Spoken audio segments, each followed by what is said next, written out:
мектебімізде қолға алынып жүзеге асырылып жатқан жобалар аясында сабағымызды өткізгелі отырмыз.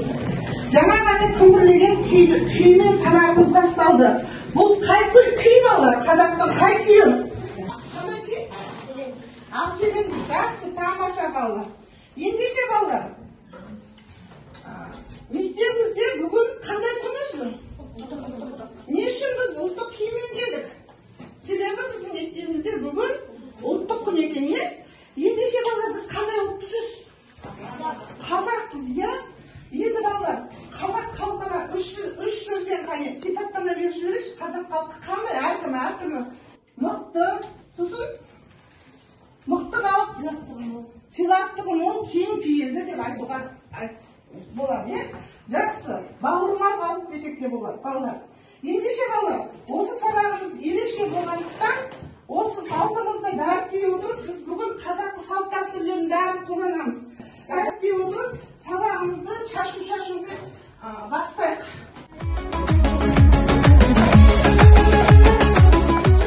Ортаға шығайық бәріміз.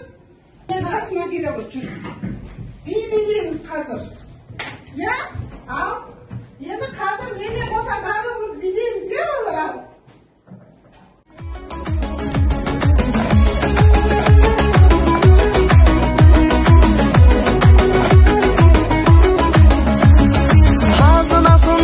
Жиған әз қалқымай, ат шаптырып шапан жапқан бар салтыңай. Өтсе тағы қилы түрлі тағдыр замандар ай, қазақ қана өзгертпейді басқа. Енді балалар, мына суреттерді алып, қазір біз топқа бөлінейік. Қане келе қойыңыздар.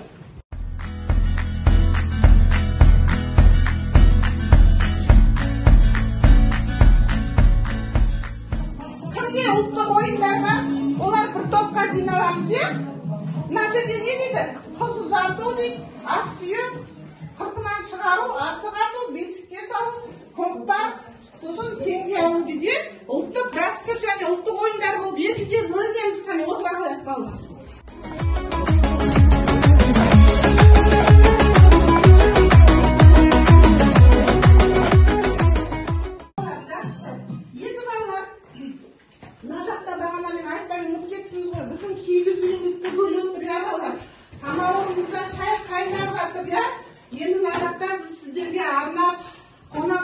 Екендігімізді көрсетіп, бір жылқымызды сойып, сіздерге балалар қазір қарта дайындап жатырмыз, е? Қазір сіздерге үй жұмысын сұрап үйге қандай тапсырма берілді? Кім айтады қане? Периодында алды. Жақсы. Ағай тағы да кім айтады? Қыздар, бар ма? Айта ғой. 6 бүтін периодында отса. Жақсы. 4-ші алатары.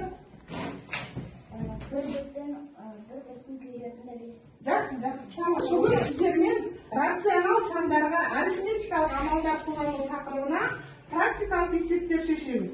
Бүгінгі сабақта нені меңгереді екенбіз қарап отырыңыздар. Арифметикалық амалдардың орындалу ретін ажырата отырып, рационал сандарға арифметикалық амалдар қолдануға берілген есептерді шығару дағдыларыңызды жетілдіресіздер екен. Арифметикалық амалдардың орындалу ретін білу керек екен ең бірінші. Сіздер ең бірінші есеп шығарада арифметикалық амалдардың орындалу ретін бірінші қай амал орындалады, екінші қай амал, үшінші арға кете береді. Екінші рационал сандарға амалдар қолдануға берілген есептерді шешу әдістерін білуіңіз керек.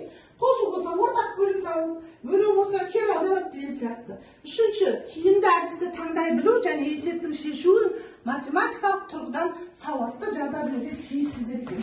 Ендеше осы алтын ережені қолдана отырып, ағай сабағымызды жүргізе берейік.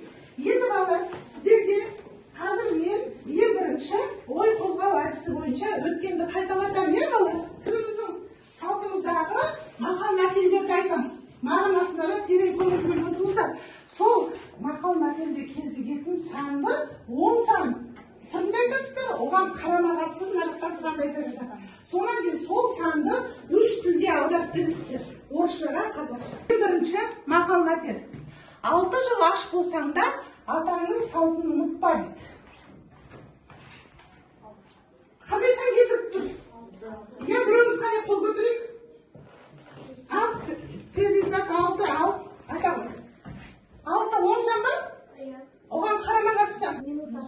жақсы тамаша таптық. Отырады. Келесі, жеті атасын білмеген жетесіз дейді. Айта ғой. Қандай санда оқып тұрмыз? Жеті. Он санға жеті? Оған қарама қарсы санды айт. Жақсы, меш жеті. Енді осы жетіні үш тілге аудара ғой. Жеті. Орысша? Сем. Жақсы, жасқанбайық балалар. Енді келесі мақал. Төртеу түгел болса төбедегі келеді, алтау ала болса ауыздағы кетеді дейді. Бұл жерде екі сан оқып тұр, иә? Ал мере айта ғой. 10 сан. Иә, оған қарама қарсы? -4. Тамаша не тұр, иә? Алтау ала болса десе. 6. 6, 6. Иә? 6. Иә? Қазір біз сіздерге, жаңа айттым ғой, қазымыз пісіп жатыр мына жақта. Мен сіздерге немен әкелдім балаларым, міне? Табақпенен. Міне бас әкелдім, иә, қараңыздар.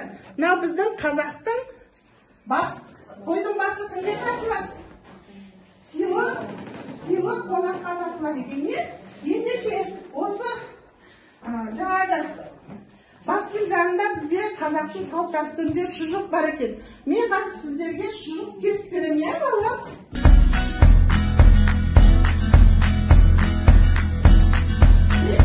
Енді мен сіздерге қазір тапсырма беремін. Ең бірінші тапсырма осы есепте тұр. Я? Кітаптағы бөліндіні тап деген жаңағы 8 есептен тұратын. Енді сіздер 8-ін бірдей шығармайсыздар. Кімге қандай номер түсті, сол оқушы сол есепті ғана шығарып. Түсінікті ма?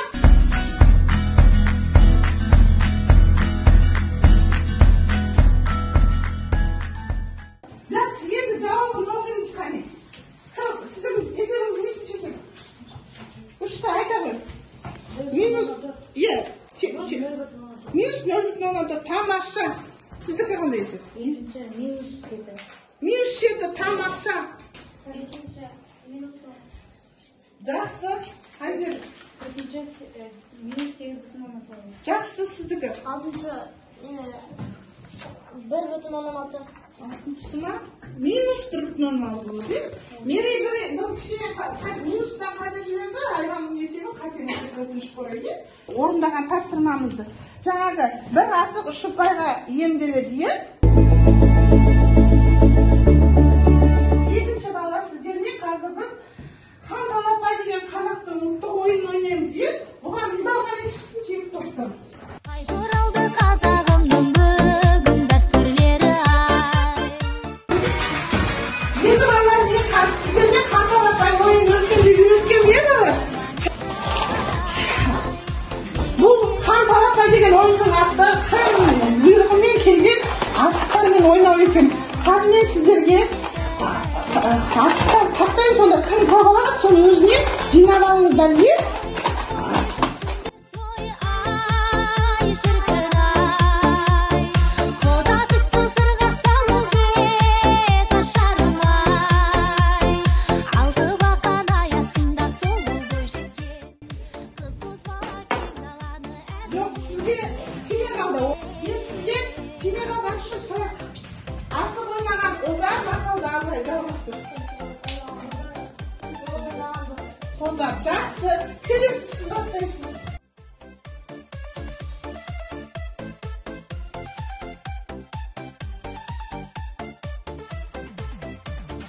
ер жігітке жарасады озып шықса бәйгеде.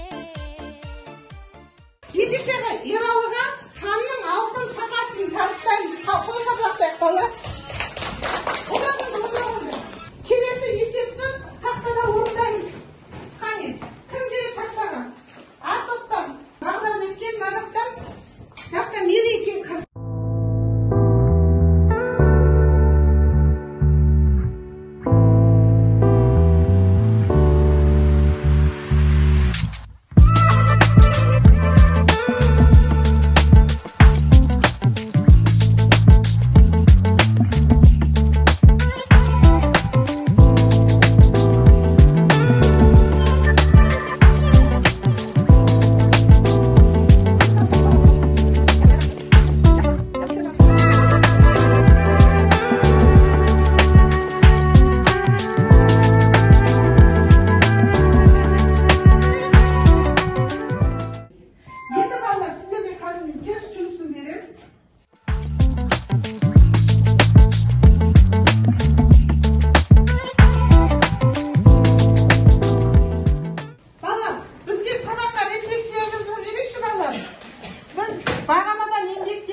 Кызыктырды. Қызықтырды. Несімен қызықты болды бүгінгі сабақ? Есептері мен сапалары. Ойланып отырамыз. Қазақтың салт-дәстүрлеріне қызықты. Жақсы. Айбану. Бүгінгі сабақ ұлттық ойындарымен және де есептермен қызықты.